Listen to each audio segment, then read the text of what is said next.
Baik, topik kali ini akan membahas tentang kompetensi dasar, dan pada kompetensi dasar ini kita nanti akan melihat juga bagaimana keterkaitannya, ya, mulai dari tingkat SD hingga pada tingkat SMA. Oke, yang pertama kita harus ketahui bahwa kompetensi dasar ini merupakan kemampuan untuk mencapai kompetensi inti. Ya, kalau kompetensi inti adalah kemampuan untuk mencapai kompetensi lulusan, ini kemampuan untuk mencapai kompetensi inti. Ini bagian atau unit yang lebih kecil lagi dari kompetensi inti, ya. Karena kalau kita perhatikan pada video sebelumnya, kompetensi inti itu masih sangat umum sekali, membutuhkan organisasi maupun kata kerja operasional yang lebih spesifik, ya, supaya nanti bisa kita ukur tingkat keberhasilannya. Nah, kompetensi dasar ini adalah sejumlah kemampuan yang harus dikuasai oleh peserta didik pada mata pelajaran tertentu sebagai rujukan penyusunan indikator kompetensi dalam suatu pelajaran. Nah, kompetensi dasar berisi sikap, pengetahuan, dan keterampilan yang bersumber pada kompetensi inti.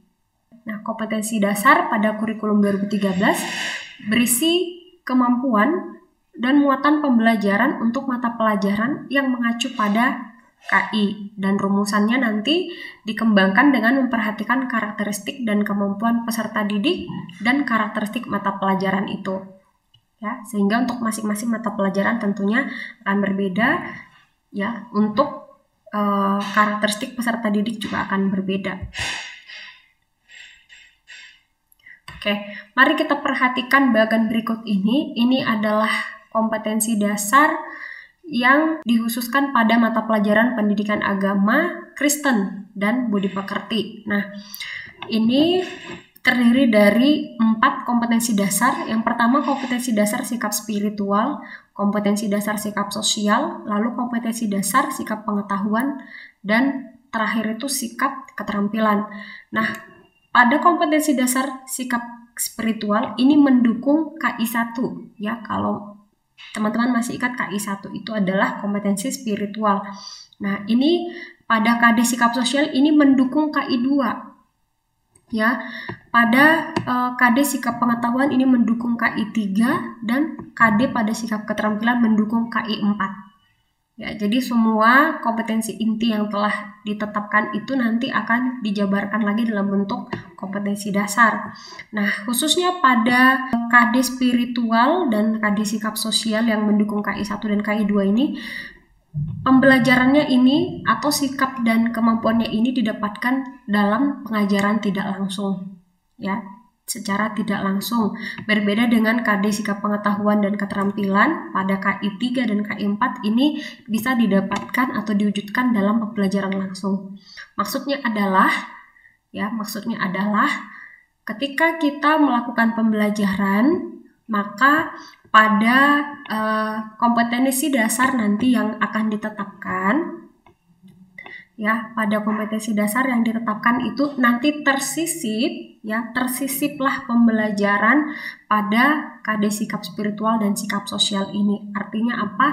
Nanti yang dipelajari secara langsung, ya, di sekolah maupun di dalam kelas itu adalah fokus kepada KI 3 dan KI 4. Namun secara tidak langsung untuk KI dan KI 2, KI 1 dan KI 2 akan nanti bisa didapatkan, ya, sembari menuntaskan KI 3 dan KI 4 ini, ya, dengan KD-KD-nya nanti, maka untuk kemampuan pada KI 1 dan KI 2 akan didapatkan, ya, tapi dia terintegrasi pada KI 1 dan KI 3 dan KI 4 ini. Nah, secara definisi, pembelajaran langsung itu adalah proses pendidikan di mana peserta didik mengembangkan pengetahuan, kemampuan berpikir, dan keterampilan psikomotorik melalui interaksi langsung dengan sumber belajar yang dirancang dalam silabus dan RPP berupa kegiatan-kegiatan pembelajaran. Nah, jadi peserta di sini langsung melakukan kegiatan mengamati, menanya, mengumpulkan informasi, dan seterusnya. Sehingga proses pembelajaran langsung ini menghasilkan pengetahuan dan keterampilan yang langsung ya, atau instructional effect. Sedangkan untuk pembelajaran tidak langsung, ini proses pendidikan yang terjadi selama proses pembelajaran langsung tetapi tidak dirancang dalam kegiatan khusus ya. Pembelajaran langsung ini berkenaan kan dengan nilai sikap spiritual dan sikap sosial ya. Berbeda dengan pembelajaran langsung tadi, maka pengembangan sikap ini ya, karena berkaitan dengan moral dan perilaku, ini bisa terdapat dalam seluruh mata pelajaran ya. Sehingga semua kegiatan selama belajar ini tadi, baik itu kegiatan di dalam sekolah untuk ekstrakurikuler maupun kurikulernya sendiri, ini mengembangkan moral dan perilaku yang berkaitan dengan sikap spiritual maupun sikap sosialnya ya. Itu perbedaannya. Mari kita lihat bahwa pada jenjang pendidikan SD, peserta didik diperkenalkan pada hakikat Allah dan perspektif hubungannya dengan manusia. Allah tidak berkarya di dalam ruang kosong, tetapi berkomunikasi dengan manusia dan membina relasi dengan manusia melalui karyanya. Maka nanti pada kompetensi dasarnya nanti kita akan lihat bersama, dia itu akan melihat bahwa seperti apa Allah gitu ya, mensyukuri keberadaannya sebagai ciptaan Tuhan dan menghargai juga ciptaan yang lain. Nah, pada level SMP, ini peserta didik dibimbing tidak hanya untuk memahami secara lebih dalam mengenai hubungan Allah dengan manusia, tetapi diharapkan mampu mewujudkan nilai-nilai Kristiani dengan respon nyata melalui pikiran, perkataan, dan perbuatan. Nah, nanti mungkin pada tingkat yang lebih tinggi, pada kelas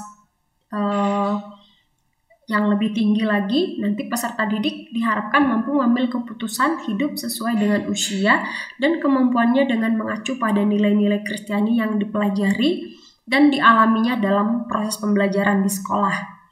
Nah, pada SMA maupun SMK ini nanti persiapan memasuki perguruan tinggi dan dunia kerja juga, maka sebagai puncak dari kompetensi inti dan kompetensi dasar di jenjang SD sampai SMA, ini peserta didik dibimbing untuk mampu memberitakan kabar baik dan menjadi pembawa damai sejahtera dalam kehidupan pribadinya, dalam kehidupan keluarga, gereja, masyarakat, dan bangsa. Nah, ini tujuan secara umum ya, atau deskripsi secara umum pada level SD, SMP, hingga SMA. Nah, sehingga kalau kita lihat, kita breakdown lagi sebagai contoh pada level SD ya. Ini contohnya kita lihat bersama-sama bahwa kompetensi spiritual ya. Kompetensi spiritualnya itu menerima dan menjalankan ajaran agama yang dianutnya. Maka nanti kompetensi dasarnya itu terdiri dari 4 ya. Maka kita beri kode 11, 12, 13, dan 14. Ya, untuk KD 11 itu menerima dan mensyukuri dirinya sebagai ciptaan Allah. Ya. Pada KD 12-nya itu menerima dan mensyukuri beragam kegunaan anggota tubuhnya sebagai ciptaan Allah. Pada KD 13 itu menerima keberadaan keluarga dan teman. KD 14-nya menerima dan mensyukuri alam ciptaan Allah. Ya, inilah kompetensi dasar pada kelas 1 SD, di mana kompetensi dasar yang 4 ini merupakan penjabaran dari kompetensi inti ini.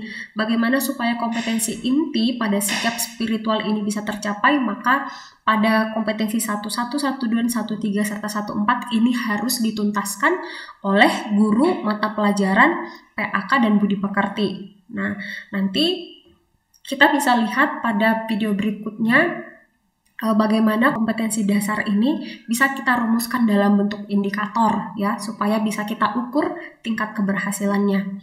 Nah, sebagai contoh lagi untuk sikap sosial, itu pada kelas 1 SD menunjukkan perilaku jujur, disiplin, tanggung jawab, santun, peduli, dan percaya diri dalam berinteraksi dengan keluarga, teman, dan guru. Nah, maka ada 4 ya kompetensi dasarnya, karena minimal ada 4 KD pada tiap KI ya. Nah, jadi itu pada KD 21 ya, ini KD yang pertama pada kompetensi 2. KD21 itu bertanggung jawab terhadap pemeliharaan dirinya sebagai ciptaan Allah. KD22 memiliki kepedulian dalam menjaga anggota tubuhnya sebagai ciptaan Allah. KD23 bersikap tulus dan santun dalam mengasihi keluarga dan teman. KD24 menunjukkan sikap bersyukur dan bertanggung jawab dalam memelihara alam ciptaan Allah. Dan kalau kita perhatikan semuanya ini masih terkait, ini masih sikap spiritual dan sosial ya, belum nanti pengetahuan, belum saya tujukan pada sikap pengetahuan. Kita bisa lihat ya untuk lampiran KD ini yang lebih lengkapnya itu pada Google Site pengembangan kurikulum 4 ini sudah saya lengkapi semuanya, jadi kita bisa langsung diskusikan bersama-sama nanti di dalam kelas pada pertemuan kita dari kelas 1 sampai kelas 6, yang untuk SMP juga sudah saya lampirkan sampai kelas 12 SMA itu sudah saya lampirkan ya. Nanti kita bisa bahas dan analisis berdasarkan kelompoknya masing-masing. Nah, demikian untuk video pengantar atau penjelasan pengantar pada kompetensi dasar ini. Sampai bertemu pada topik berikutnya.